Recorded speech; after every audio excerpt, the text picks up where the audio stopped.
In the same breath, the god who shakes the mainland struck both men with his staff, and filled their hearts with strength and striking force, put spring in their limbs, their feet, and fighting hands. Then off he sped himself with the speed of a darting hawk, that soaring up from a sheer rock face, hovering high, swoops at the plain to harry larks and swallows. So the lord of the earthquake sped away from both.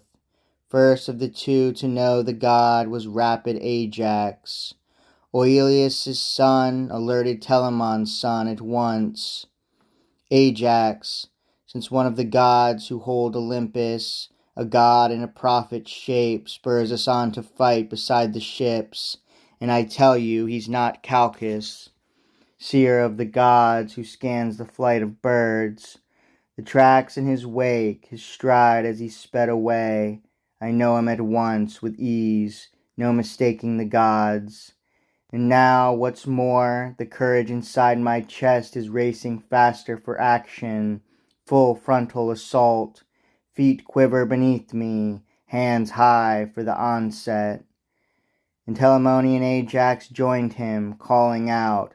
I can feel it too now, the hands on my spear, invincible hands quivering tense for battle. Look, the power rising within me, feet beneath me rushing me on.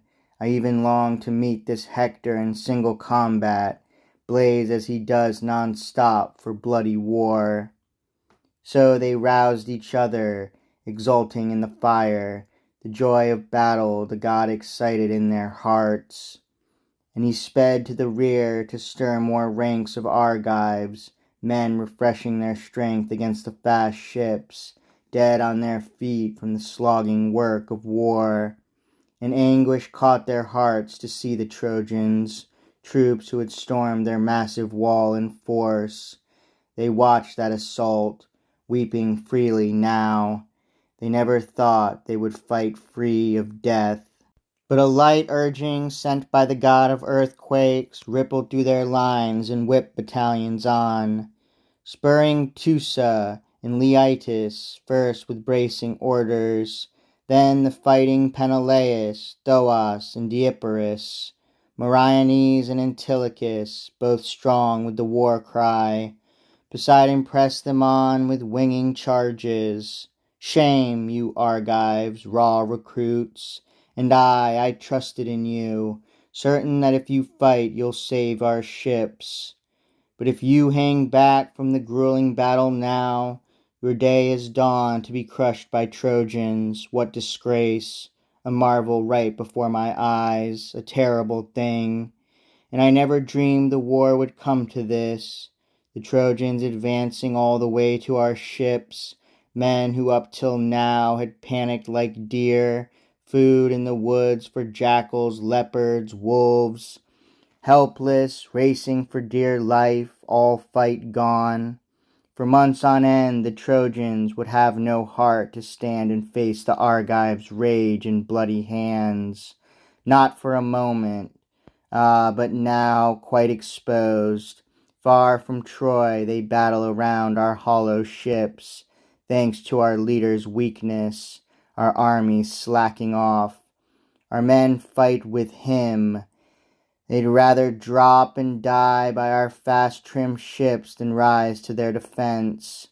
And what if it's all true, and the man's to blame, lord of the far-flung kingdoms, hero Agamemnon, because he spurned the famous runner Achilles? How on earth can we hang back from combat now, heal our feuds at once? Surely they can be healed, the hearts of the brave. How can you hold back your combat fury any longer? Not with honor.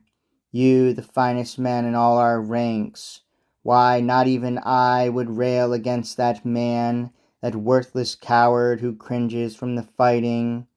But you, I round on you with all my heart. Weaklings, you'll make the crisis worse at any moment with this hanging back. Each of you get a grip on yourself. Where's your pride, your soldier's sense of shame? A great battle rises before us. Look, Hector, the king of the war cry, fights beside our ships, assaulting in all his force. Hector's crashed our gates, he's burst the tremendous bar.